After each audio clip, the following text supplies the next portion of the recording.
বলে দাও মাটির পৃথিবী, কোথাও শান্তি আমার জীবনে, কতদিন এমন করে আমি জ্বলবো দুঃখের দহনে। হাই গাইজ, আমি বাবু এর যে ফালতু কথায় আপনাদের সবাইকে অনেক অনেক শুভেচ্ছা, অভিনন্দন ও ভালোবাসা।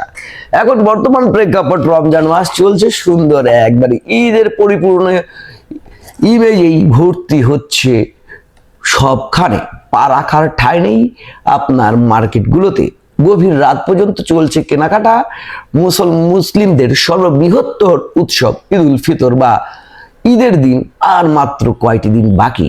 এর মধ্যে নানান ধরনের কেনাকাটায় ব্যস্ত সবাই। কেউ কাপড়ের দোকানে, তো কেউ হচ্ছে আপনার জুতোর দোকানে, কেউ আবার চলে যাচ্ছে প্রসাধনীর দোকানে, কেউ বাদ রাখছে না আবার আতর ও সুরমার দোকানও। তো সবকিছু মিলিয়ে সুন্দরভাবে চলছে আমাদের জীবনযাত্রা এবং জীবনমান। এর মধ্যে আরেকটি যোগ হয়েছে সমঝোতা। এখন ওই সমঝোতার ভিত্তিতে আমি ভাবছি যে আরেকটি বিয়ে করে নিই। বিয়ে করলে কেমন হয় জানি না, সমঝোতার মাধ্যমে বিয়ে হবে কিন্তু বউ আনবো না। সমঝোতার মাধ্যমে আমি তার সাথে সংসার করব, কিন্তু বউকে বাসায় আনবো না। সমঝোতার ভিত্তিতে সবকিছু হবে কিন্তু নিকা করবো না। সমঝোতার ভিত্তিতে সবকিছু হবে, সমঝোতার ভিত্তিতে সবকিছু হবে কিন্তু রেজিস্ট্রি করবো না। এমন হলে কেমন হতো বলেন তো? সুন্দর দেদারসে চলতো জীবন মান, কোনো টেনশন নেই, কোনো কিছু নেই। যদি সমঝোতার মাধ্যমে যদি সবকিছু চলতো, আবার সমঝোতার মাধ্যমে যদি যৌতুক না নিয়ে সমঝোতার মাধ্যমে যদি কিছু অঙ্কের টাকা নেওয়া যেত, তবে কতই না ভালো হতো। যেমন আমি একটি বাসা বানিয়েছি, আমি আমার ছেলেকে বিয়ে দেব, তো সমঝোতার মাধ্যমে কথা হচ্ছে। যেমন দেখেন, আপনার মেয়ে এই বাসায় আসবে, এই বাসায় আসলে আপনার মেয়ে যদি ঠান্ডা পানি খেতে চায়, তবে কোথায় থেকে পাবে? অবশ্যই একটি ফ্রিজ দিয়েন, এটা সমঝোতার মাধ্যমে আপনার মেয়ের উপকারের জন্য। দ্বিতীয়তে, সে ঘুমাবে কোথায়? ঘর তো আমার রেডি, কিন্তু খাট তো নেই, একটি আপনি খাট দেবেন, ঠিক আছে, এইটাও সমঝোতার মাধ্যমে। এখন আসছে আলমিরা থেকে শুরু করে নানান ধরনের আসবাবপত্র, এগুলো আপনার মেয়ের জন্য, আমাদের জন্য কিছু না। একটি ছোট বেলকুনির এখানে কেটে রেখেছি সুন্দর একটি জায়গা, যে জায়গাটি সবসময় আতঙ্কে থাকে কখন আমাকে এর মধ্যে কোনো কিছু প্রবেশ করাবে। সেই জায়গাটা যদি একটি সমঝোতার মাধ্যমে এসি নেওয়া হয়, তবে কেমন হয়? এখন R15 এর যুগ চলছে, বা আপনার রয়্যাল এনফিল্ড যদি একটি গাড়ি যদি জামাইকে দেওয়া হয় সমঝোতার মাধ্যমে, তবেও কেমন হয়? কিন্তু এগুলো একটিও যৌতুক না ভাই, একটিও যৌতুক না, সমঝোতার মাধ্যমে আমরা আগাচ্ছি।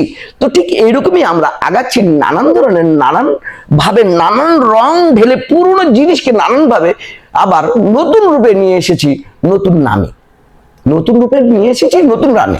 যেমন চাঁদাবাজি বলা যাবে না, এটাকে সমঝোতার মাধ্যমে কাজ বলা যাবে।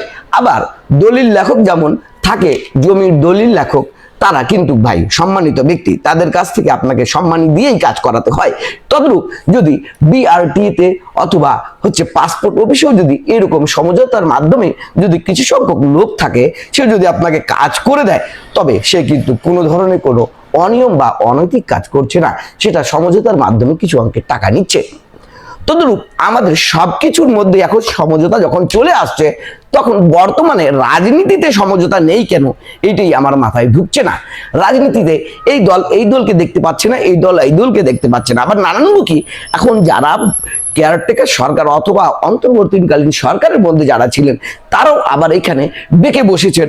কেউ পদ পাচ্ছে, আবার কেউ পদ পাচ্ছে না।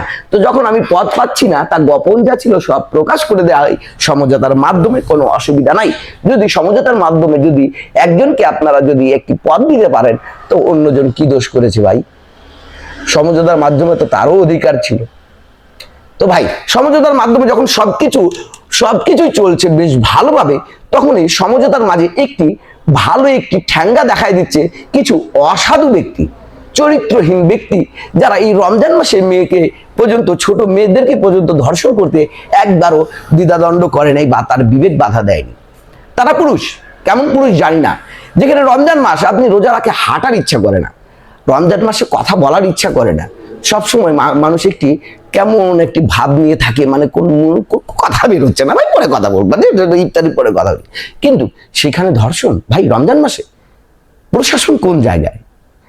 আমরা কোন সমাজে বাস করছি ভাই, যেখানে একটি মেয়ে নির্যাতিত হচ্ছে, ধর্ষিতা হচ্ছে, অথবা সে মারা যাচ্ছে, আমাদের সেখানে আইন শৃঙ্খলা বাহিনী চুপচাপ কোনো ধরনের কোনো পদক্ষেপ নিচ্ছে।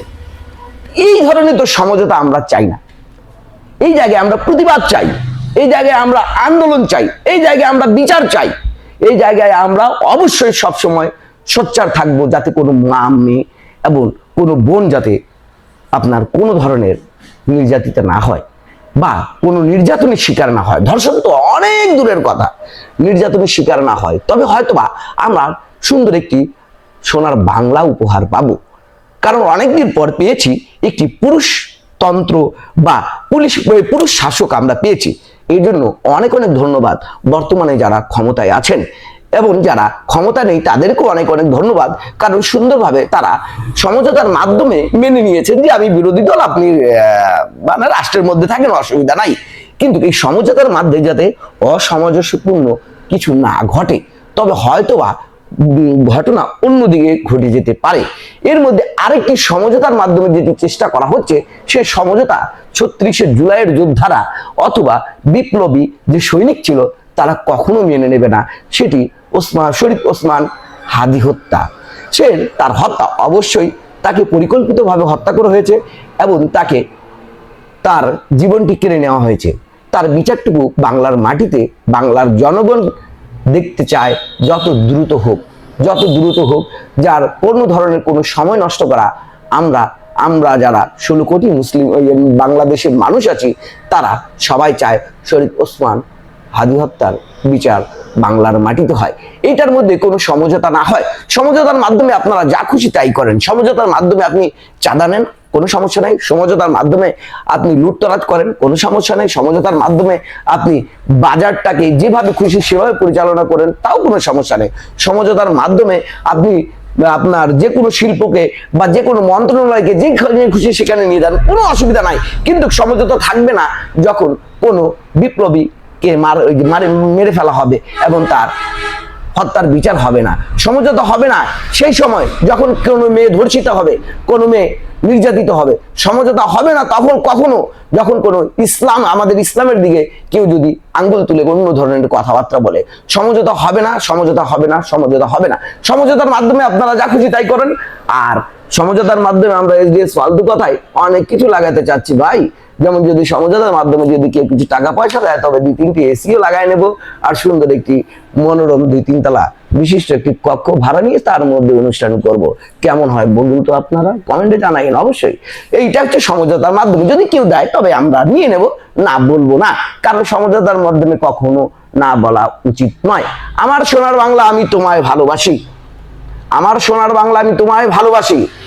এই বাংলার ভালোবাসাটুকু বুকের মধ্যে নিয়ে আমাদেরকে বাঁচতে হবে, এবং বাংলাদেশের মায়াটুকু নিয়ে বাংলাদেশে যাতে আমাদের প্রাণ যায়, এই আশায়, এই আকাঙ্ক্ষায় এই যে মার্চ মাস চলছে, অগ্নিঝরা মার্চ, যে মাসে আমরা স্বাধীনতা পেয়েছিলাম, যে মাসে আমাদের বাংলাদেশ, আমাদের মাতৃভূমি স্বাধীনতা পেয়েছে। তাই সবাইকে স্বাধীনতা দিবসের শুভেচ্ছা এবং ভালোবাসা। আপনারা ভালো থাকুন, সুস্থ থাকুন আর সাবধানে থাকুন। একটি কথা, ইনকলাব জিন্দাবাদ, ইনকলাব জিন্দাবাদ, ইনকলাব জিন্দাবাদ। দিল্লি না ঢাকা, ঢাকা ঢাকা, দিল্লি না ঢাকা, ঢাকা ঢাকা। গোলামি না আজাদি, আজাদি আজাদি, গোলামি না আজাদি, আজাদি আজাদি। ইনকলাব জিন্দাবাদ, ইনকলাব জিন্দাবাদ, ইনকলাব জিন্দাবাদ। শরীফ ওসমান বিন হাদি হত্যার বিচার চাই। আল্লাহ হাফেজ।